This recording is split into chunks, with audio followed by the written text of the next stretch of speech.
अस्सलामुअलैकुम, मैं हूं हसन खान। आप देख रहे हैं हमारा YouTube channel H calendar explore. नया स्टॉक आया है, स्टॉक है मर्दाना हुड के सामने बंडल आया है।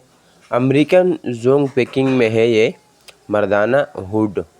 ये देखो, इस बंडल से हम टाट हटाएंगे तो आप लोग हमारे साथ साथ देखते जाइए ताकि आप लोग को माल का अंदाज़ा आ सके। तो ये अभी 2-3 दिन हुए कि नया लोट उतरा है। बड़ा बेहतरीन ज़बरदस्त स्टॉक है। ये देखो, इस बंडल से हमने टाट हटाया है। अच्छा, इसके अंदर आपको सिर्फ मर्दाना हुड मिलेगा बड़ा, और इसके अंदर आपको टोपी वाला और बग़ैर टोपी वाला दोनों मिक्स मिलेंगे। ज़िप वाला और बग़ैर ज़िप वाला दोनों मिक्स होंगे। बग़ैर ज़िप की तादाद जो है इसमें थोड़ा सी ज़्यादा होगा।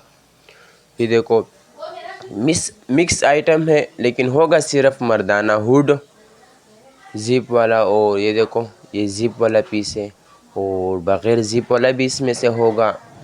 और बेहतरीन ज़बरदस्त स्टॉक है।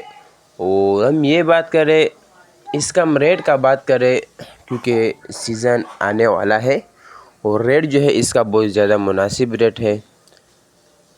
सामने जो बंडल से टाट हटाया है ये 45 kg का बंडल है। रेट जो है इसका 4,500 रुपये रेट है। ऑर्डर लेने के लिए स्क्रीन पे नंबर शो है, इस पर आप रब्ता कर सकते हो। पेमेंट हमारी एडवांस होगी, जैस कैश, इजी पैसे के थ्रू। डिलीवरी चार्जेस आपके होंगे, चाहे यहाँ से माड़ीपुर अड्डा हो या माड़ीपुर से अपना शहर तक आप ही पे करोगे। तो हमारा चैनल को सब्सक्राइब भी करें, लाइक भी करें, ताकि नेक्स्ट वीडियो आपको आसानी से आ सके। तो आप देख रहे होंगे कैमरे के आंख से भी कि बड़ा बेहतरीन कलरफुल ज़बरदस्त माल है और रेट भी उसका बहुत ज़्यादा मुनासिब है। अल्लाह हाफिज़।